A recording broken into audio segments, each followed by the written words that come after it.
Hallihallöle, ich bin's wieder, euer Blaster-Ingenieur. Und da haben wir sie wieder, die Streif. Also, Batterien sind auch gekommen, sind momentan noch ein bisschen im Laden. Aber wir haben Zeit. Machen wir erstmal den Gruß da weg, wenn wir schon dabei sind.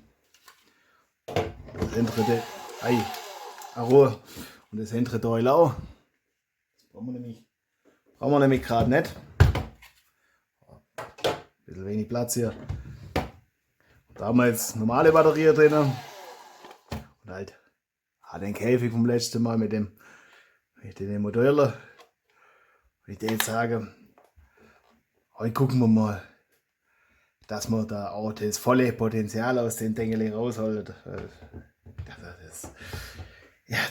Das mit dem Batteriefach, das hat mich schon ein bisschen arg.